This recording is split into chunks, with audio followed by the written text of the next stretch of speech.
In a forgotten ravine where the wind never stopped whispering, two little girls once cried so loud even the forest held its breath. One had fallen, the other stayed. No adults heard, no paths led in. But something else came. A large black and tan German shepherd, scratched, breathless, tearing through the woods like a ghost. This isn't just a story about a trapped child. It's the moment a nameless, abandoned dog, unwanted and unseen, threw himself between pain and a little girl, and dragged her world back from the edge. The wind swept through Willow Fern, Oregon, with the smell of wet stone and pine needles stirring the canopy above the valley. October had arrived with gold and rust and the faint warning of winter. In this mountain town, the trees wore their endings proudly, tossing crimson leaves onto mossy trails where the Bennett twins liked to play. That morning, the air felt thinner than usual, touched by something that made even the birds fall quiet. Aria and Elsie Bennett, 5-year-old twins, were racing the wind. Their laughter darted between branches like startled sparrows. Both girls were small for their age, white-skinned, with wavy chestnut hair that fell loosely past their shoulders. Aria's was wild and tangled, catching stray twigs like it had a mind of its own, just like her. Elsie's was smoother, brushed neat that morning by their grandmother, but already tousled from chasing after her sister.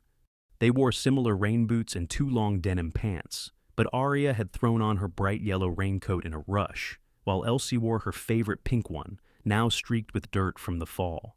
They had followed a monarch butterfly over the rocks near the dried-up creek bed, skipping along a trail they had named the Dragon's Tail. The storm last week had carved open part of the slope, exposing damp earth and brittle stone. When the butterfly dipped low across the exposed ravine, Elsie stepped after it, too close. The earth gave way under her boots. There was a sharp crack, a startled cry, and then silence. Aria turned just in time to see her sister vanish from the trail, as if swallowed by the hill itself. "Elsie!" she shouted, heart pounding. A faint whimper answered from below. Aria dropped to her knees, her palms sinking into damp moss. She crawled to the edge and saw her sister sprawled in a narrow basin at the bottom of the ravine, curled around her ankle. Her pink raincoat was dirty, a sleeve ripped at the seam, and a thin trail of blood traced down her cheek. Elsie was crying, breath hitched and shallow. "I can't move my foot," she whimpered. "It hurts." Aria slid partway down, skidding on the loose soil, and landed on her side beside Elsie. She tried to pull her sister up, but the angle was steep, and Elsie cried louder with every tug. Aria wrapped her arms around her sister and rocked slightly, unsure whether she was trying to calm her or herself. No one could hear them. The trail was far from the house, and the sound of the wind tangled with their sobs, carrying them nowhere. Then a rustle came from the trees above, not the wind. Something heavier, closer. Aria turned her head, her body shielding Elsie, just as a shape burst from the underbrush. It was a dog large, dark, and fast.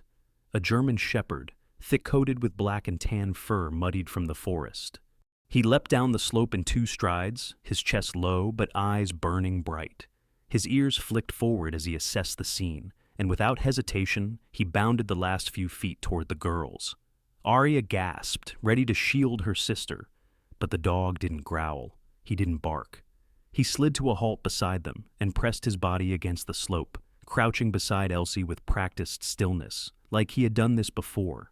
This was Shadow, though the girls didn't yet know his name. Nearly 6 years old, he had once lived on a farm outside town, trained to guard livestock and accompany search teams through rugged terrain. But when the river flooded in spring, washing away the land and his home with it, he vanished. For months, Shadow wandered the woods like a phantom, chasing only the scent of things he could no longer reach. Until now, the sound of crying had called him. It was instinct, deeper than memory. He had run without knowing why. And when he saw the 2 small figures in the ravine, something surged through him. Not thought, not training, but certainty. Aria blinked through her tears. "You're not scary," she whispered, her fingers brushing his shoulder. Shadow stayed completely still as she steadied herself against him. With one arm around her sister, she climbed slowly, gripping the loose soil with one hand, leaning on the dog's sturdy frame. He adjusted slightly, careful not to knock either of them off balance. Once Aria reached a low ledge, she turned back. "Elsie's still down there," she said aloud, her voice breaking. Shadow looked at the trembling girl below, whimpered once, then scrambled back down. He reached Elsie and pressed his side against her. The girl, though frightened, did not flinch. Shadow lay beside her, warm and immovable, his breathing deep and steady. He nudged her gently with his nose, then rested his head near hers. Elsie hiccuped between sobs, her fingers finding the dog's ear. "You came," she whispered, though she didn't know why. Arya stared from the ledge, eyes wide. "I'll get help," she called. "Stay with her." She turned and ran, boots thudding against the dirt trail, hair whipping in the wind. The forest swallowed her up. Shadow remained in the ravine, his eyes watching the trees, his body curled protectively around the girl, whose pain he had felt without ever being told.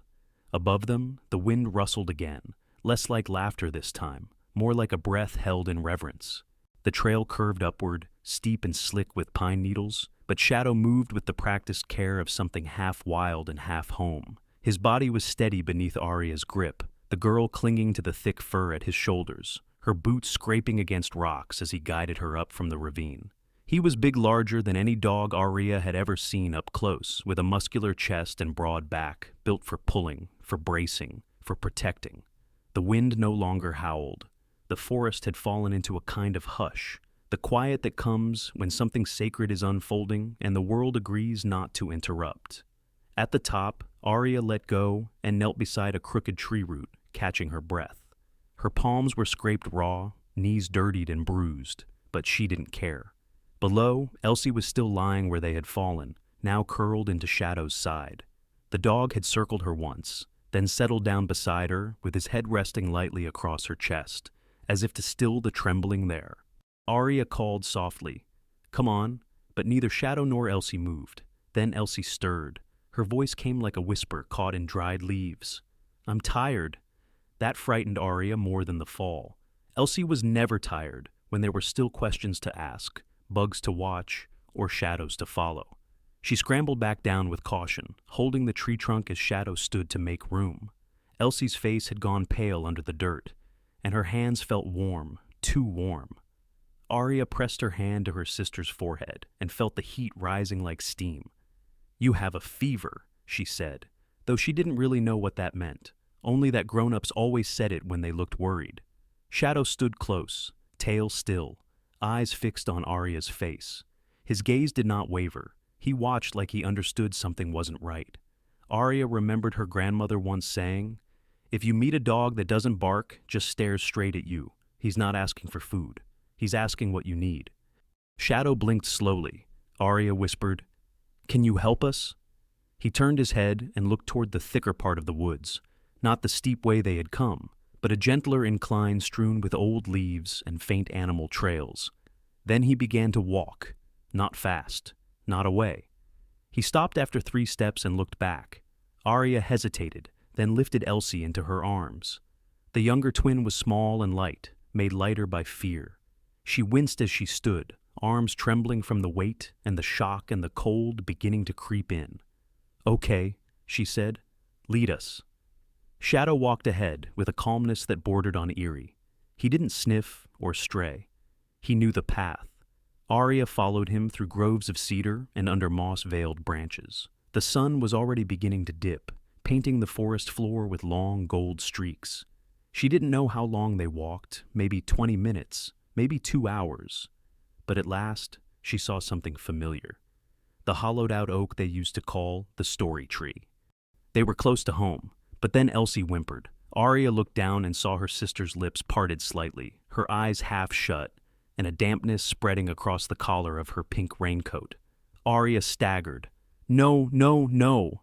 Shadow stopped. His ears flicked toward them. Then he turned, circling back with a low sound. Not quite a whine, but something deeper. He looked at the girl, then at the trail ahead, then again at the girl, as if torn between staying and going. "I can't carry her anymore," Arya whispered, sinking to her knees, tears welling. Shadow pressed against her side, his warmth immediate. Then, with a small, deliberate step, he touched his nose to Arya's shoulder and began to walk forward, but slower now, as if encouraging her to come. Arya understood. She laid Elsie down gently on a pile of dry leaves, then stood. "I'll get someone," she said to the dog, her voice breaking. "Stay with her," and she ran. Bare feet would have been quieter than her boots thudding over the trail, but Arya didn't care. Her lungs burned, her hands bled, but the way home was clear now. She crossed the fence line behind the Bennett house and darted across the yard, ignoring the way the porch light had already flicked on in the fading dusk. The first door she reached wasn't her own. It was next door, painted a faded teal, with a sun-bleached wreath still hanging from spring. Arya knocked with all the strength she had. The woman who opened it was tall and thin, wrapped in a long gray cardigan and knit slippers that made no sound. She had silvery hair twisted into a loose knot, and a face marked by deep smile lines that seemed faded with time. This was Mrs. Calloway, Miss June, to the neighborhood kids, a retired nurse who had once worked in the city hospital before moving to Willow Fern to care for her late brother's house. She didn't speak much, didn't go to church, and hadn't answered the last 3 bake sale sign-ups, but when she saw Arya's dirt-streaked face, something in her posture changed. "Elsie's hurt," Arya gasped, "and sick, and there's a dog. He's helping. But she's so hot." Miss June didn't ask questions. She stepped back, grabbed her emergency satchel from behind the door, and followed. Back in the woods, Shadow lay curled beside Elsie, his head pressed against her shoulder. His breathing was slow, syncing with hers. When she shifted or whimpered, he nudged her gently, never moving more than he needed. He didn't leave, not even when the light dimmed and the chill deepened. He waited. The crunch of footsteps returned through the trees. Shadow lifted his head. Arya came first, tripping over roots, followed by Miss June with a flashlight in one hand and a fleece blanket in the other. She crouched beside Elsie and placed the back of her hand on the girl's forehead. Her lips pressed into a firm line. "Fever. Possibly shock," she muttered. She wrapped Elsie in the blanket and looked up at the dog who hadn't moved. "You stayed?" Shadow looked back. His ears twitched. "You're a good boy," she whispered, and something softened in her voice that hadn't been heard in years. They moved slowly back to the trail. Shadow walked beside them the entire way, not leading this time, just walking close. When they reached the yard, Arya turned back and said, "You can come too." Shadow paused, then followed. Arya's legs burned as she ran, her lungs drawing in sharp air laced with the scent of pine and leaf mold. Her boots slapped against wet roots and patches of moss, and more than once she stumbled, catching herself on branches that scratched her arms and tore at her coat. But she didn't stop. Somewhere behind her in the woods, Shadow was still curled beside Elsie, guarding the girl whose fever rose like smoke. The forest had grown darker, the fading light folding over itself. Arya didn't notice. She was already thinking of home, of the porch light, the screen door, the phone, anything that meant help. But home didn't come first. As she rounded the edge of the stone wall separating the forest trail from the road, Arya caught movement across the lane. An old woman, bent at the shoulders, pulling weeds from the base of her fence with gloved hands. She was tall in a bird-boned way, all angles and elbows, wrapped in a faded wool sweater the color of old ash. Her silver-gray hair was tied back in a short braid, tucked beneath a canvas gardening hat. A cigarette burned low between her fingers, and a pair of thick glasses sat slightly askew on the bridge of her narrow nose. This was Mrs. Ruth Waverly. Most of the neighborhood children called her Old Ruth, though rarely to her face. She was the type who noticed when you stepped on her grass or let your ball roll under her hydrangeas. Arya had once heard her yell at the mailman for walking too loudly. She lived alone in a creaky blue house with shutters that hadn't closed in years. The kind of house adults described with words like "still standing" and "should be sold." Arya had never spoken to her, not properly, and had always been told to keep her voice down when passing. But something in her face that evening was different. Ruth heard the footsteps first, then the child's gasping voice, high and cracked with panic. She turned and for a moment said nothing. Arya nearly ran past her until Ruth's voice, sharper than her bones, but oddly clear, stopped her mid-stride. "Where's the fire?" "My sister," Arya cried, clutching her side. "She's hurt, and there's a dog. He's staying with her. Please, I need help." Ruth blinked. For just a second her face remained unreadable. Then, without a word, she dropped her gloves, stubbed out her cigarette on the edge of the fence, and walked to the steps of her porch. She moved slowly, but not with hesitation, more like a machine waking from long disuse. Inside her screen door, she grabbed a heavy green jacket from a hook and a flashlight with a cracked handle. She paused only to switch on the porch light, then turned to Arya and said, "Lead." The girl didn't wait to ask if she was coming. She ran. Ruth followed, her pace steady but sure, her boots crunching over the same path Arya had just taken. The forest swallowed them quickly, and the glow from her flashlight danced over tree trunks and rock shelves, throwing moving shadows into the undergrowth. Ruth said nothing for a long while. Arya spoke only once to say, "It's not far," and Ruth nodded, her eyes narrow but alert. As they reached the clearing near the hollowed oak, Ruth slowed, and the beam of light fell on two figures curled on a bed of dry leaves. Shadow lay protectively beside Elsie, whose head rested on his flank. The dog lifted his head at the sound, ears rotating, eyes locking instantly onto Ruth. For a moment, he didn't move. Ruth paused, her breath puffed once in the air. Then she stepped forward, not hurriedly, but without fear. She crouched down beside the child, brushing damp hair from Elsie's forehead. "Fever," she muttered. "Quick one." Shadow growled low in his throat, not a warning, but a sound of unease. Ruth met his eyes. "I'm not here to take her. Settle down." To Arya's amazement, the dog went still again. Ruth leaned closer to check Elsie's breathing, then removed her own coat and wrapped it around the child's shoulders. Her voice was gravelly but calm. "She needs warmth and a bath in cold water, fast but not shocking." "Can you carry her?" Arya asked, her voice brittle. Ruth didn't answer at first. Instead, she pulled her scarf loose and began tucking it gently around Elsie's neck. Her hands were more practiced than kind, but they did not tremble. Then she said, "I'll carry her part way. You'll carry the light." And so they went. Ruth lifted Elsie into her arms with more ease than Arya expected. She walked slowly, choosing her footing with care. Shadow walked behind them, close enough to brush Ruth's calves with every few steps, but he didn't bark or try to lead. He was watching, listening, as though his job now was not only to protect, but to memorize every step of this new route, just in case he'd have to walk it again. Halfway back, Ruth spoke. "My brother once had a dog like that, big, quiet, didn't need orders to do what was right." She glanced sideways at Arya. "Got himself killed pulling a boy from a frozen pond." Arya said nothing, unsure if this was a story or a warning. Ruth's face softened, but only slightly. "People think dogs don't understand loss, that they forget fast." Her voice dropped lower. "They don't. They just hide it better."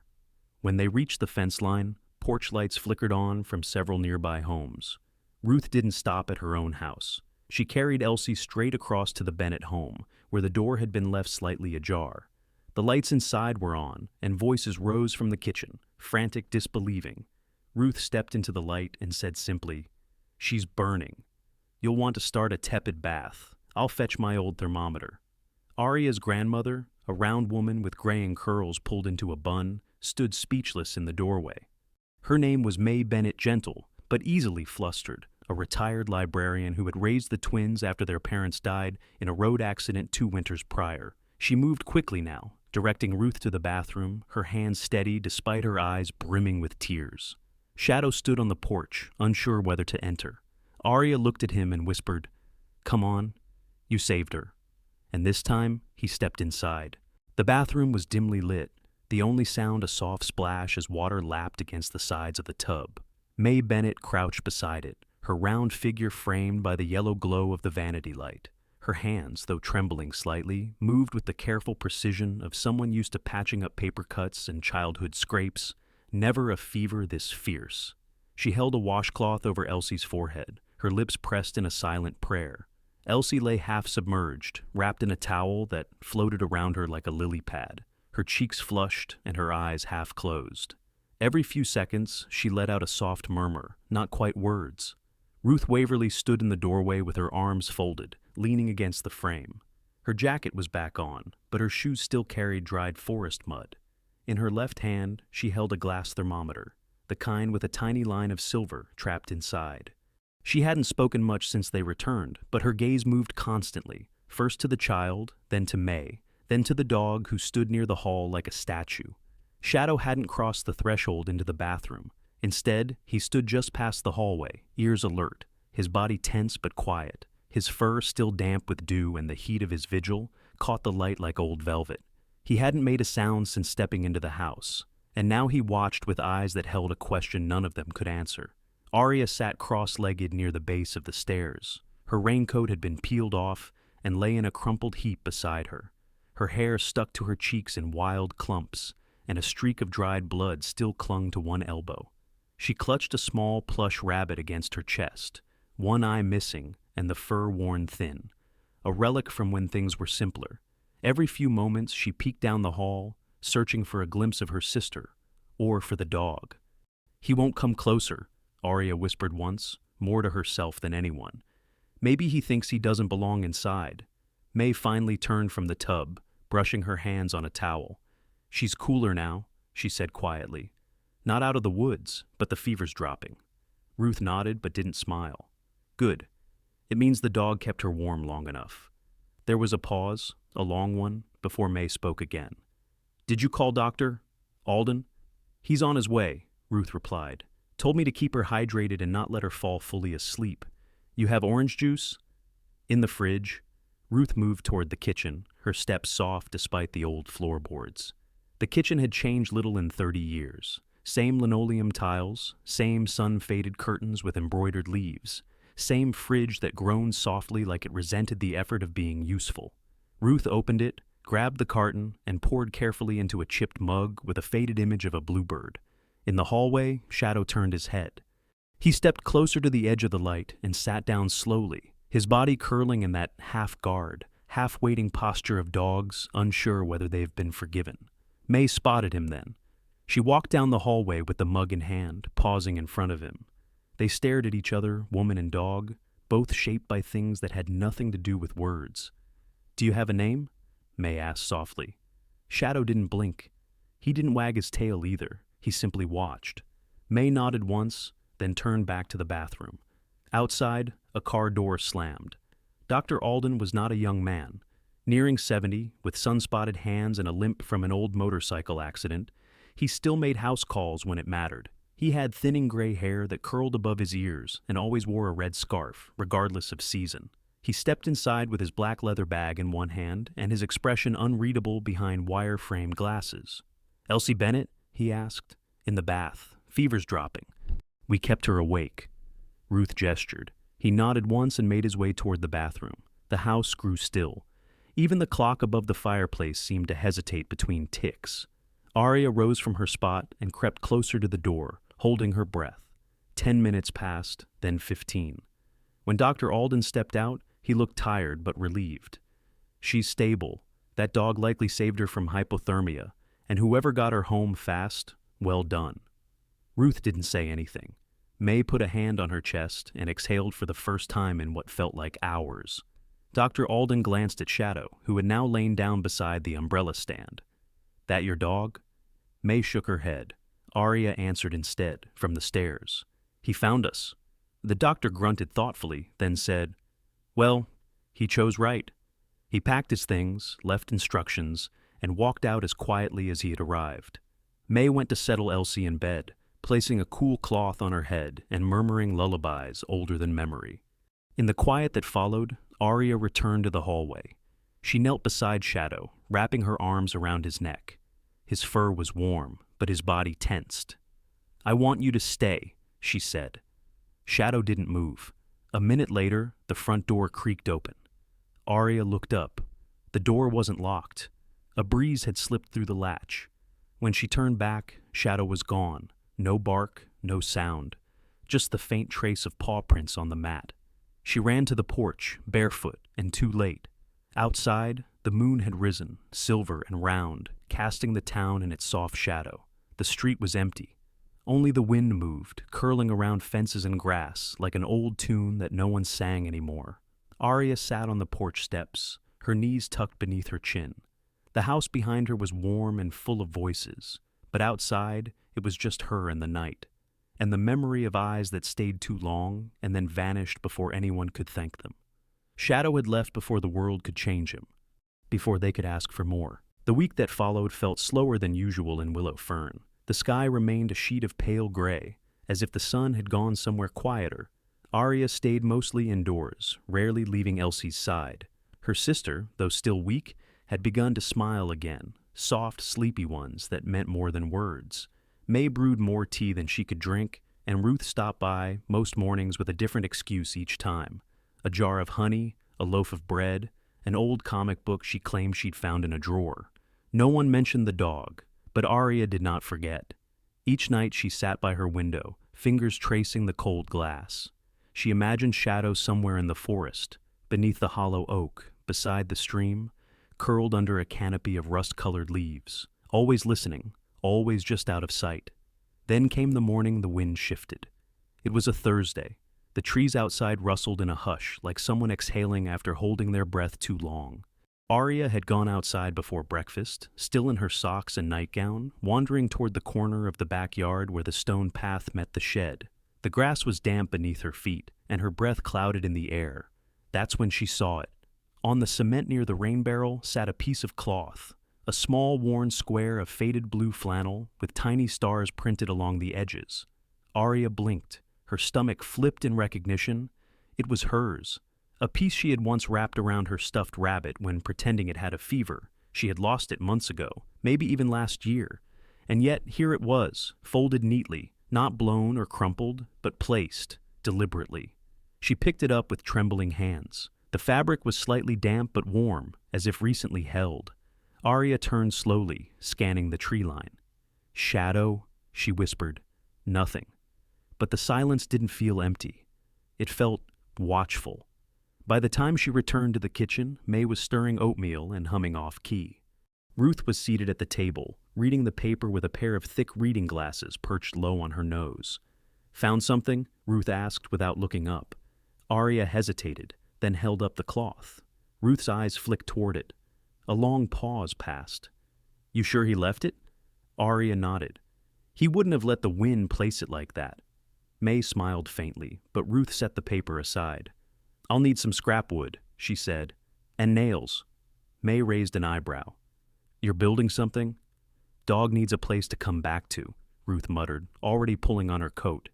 "If he wants to stay, he should know he's wanted." That afternoon, the backyard transformed. Ruth, despite her age and creaky knees, hammered together 4 slats of cedar into a frame, then lined it with a wool blanket and a bowl of water. She set it near the maple tree, half sheltered by the garden wall. Arya added one of Elsie's old pillows and a wind chime shaped like a fox. Later that evening, they left a bowl of chicken and rice just outside the little shelter. No one watched it, no one waited, but in the morning, the food was gone, so was the blanket, dragged a few feet into the shelter. That afternoon, Arya sat on the back steps, her knees pulled to her chest. A leaf fell beside her, then another. She didn't move. She was learning now to wait with her whole body, like Shadow had waited beside her sister. It was near sunset when she saw him. At first, only the glint of eyes between the fence slats. Then the shape of Shadow, stepping forward from where Shadow shouldn't be. He moved carefully, not cautiously, but with purpose. His fur looked cleaner, though still ragged at the edges. His gait was steady, his head low. Shadow walked to the shelter, sniffed the bowl, then turned toward Arya. She stood slowly. "You came back." He didn't approach, but he didn't leave either. His tail gave one slow wag, a quiet yes. Ruth came out 20 minutes later, carrying a new collar and a bag of kibble. She didn't try to put anything on him. She just placed the items near the shelter and said, "You pick your time, old boy." Over the next 3 days, Shadow returned again and again, at first only at dusk, then midday. Then finally, one misty morning, he was there when Arya opened the door, lying in the shelter like he'd always belonged to it. Elsie, now strong enough to sit on the porch, whispered, "That's our dog." Arya nodded. "He's not just ours, he's the wind's too." May took a photo of the 3 of them, Arya, Elsie, and Shadow, sitting under the maple. In the photo, Shadow's ears were forward, and his eyes, for once, were not searching. They were resting. That night, Arya wrote something in her notebook, in block letters, careful and slow. The dog from the wind came back, and the wind kept its promise. The morning sun crept slowly over the ridges of willow fern, spilling golden light across the elementary schoolyard, The last of the maple leaves clung stubbornly to their branches, but most had already surrendered, forming rustling carpets beneath small boots and sneakers. It was the kind of day where breath curled in the air, and scarves trailed like stories behind children's necks. Inside the modest brick building that served as the town's only preschool, the multi-purpose room had been rearranged with rows of tiny plastic chairs and colorful construction paper banners spelling out "Story Day, where adventures begin." At the front of the room stood a microphone barely taller than a child's head and a faded rug shaped like an open book. Parents filled the back rows, jackets draped over arms, phones clutched discreetly. May Bennett sat among them, her eyes already misty behind reading glasses she didn't need for this. Ruth Waverly leaned against the doorframe, arms crossed, her usual scowl softened by something quieter, something proud. A teacher stepped up to the front. Mrs. Hartley was a woman in her early 40s with chestnut curls and kind, alert eyes. She wore long skirts and a cardigan covered in felt animal pins. Known for her calming presence and her obsession with dragonfly facts, she had organized Story Day every year, but this was the first time she had ever invited pets. "Today," she said, smiling brightly, "we celebrate the stories that make us brave." She gestured toward the side door, where Aria and Elsie waited. The twins stepped forward hand in hand.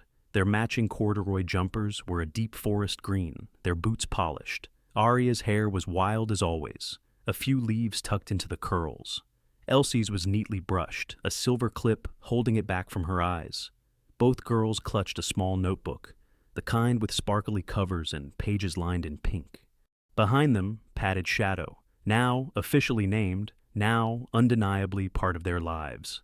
He walked calmly, not on a leash, but with his head lowered respectfully, as if understanding this space was sacred in a way few rooms were. His coat had been brushed that morning by Ruth herself, though he still smelled faintly of woods and wind.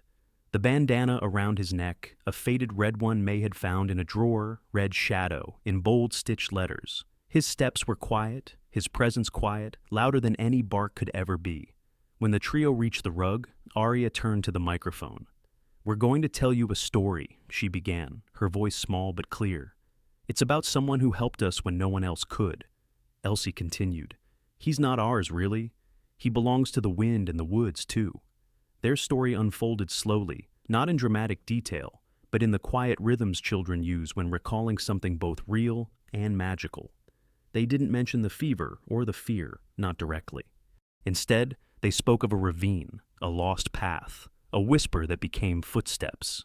They called Shadow our secret friend, and described how he watched instead of barked, waited instead of chased, and how sometimes, when you're scared, someone shows up who doesn't need to speak to make you feel safe.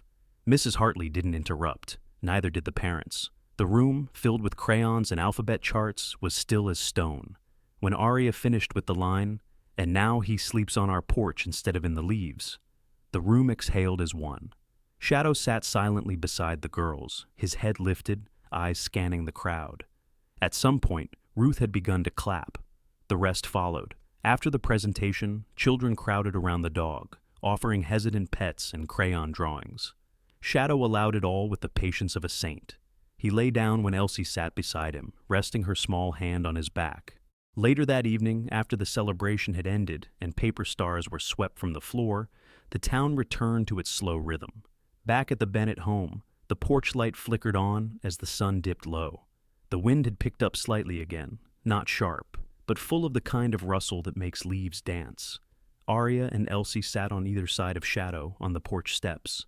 May sat inside, reading aloud with the door cracked open, letting her voice drift toward them like warm air.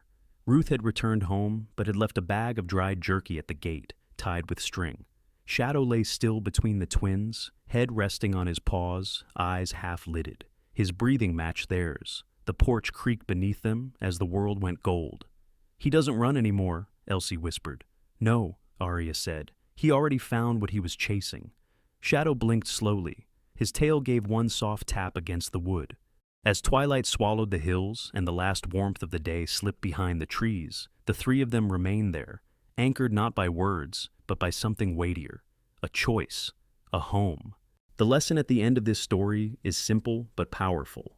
Sometimes what saves us doesn't come from loud places or perfect people, but from a creature the world forgot. A dog, never taught kindness, still knew exactly what to do when he heard a child cry. In everyday life, maybe we've all ignored those small signals, a quiet glance, a silent plea. Don't wait for miracles to find you. Let compassion begin with you. If this story moved you, don't forget to like, leave a comment, share it with someone you love, and subscribe for more stories like this. What do you think made a stray dog risk everything to protect a child? Share your thoughts below.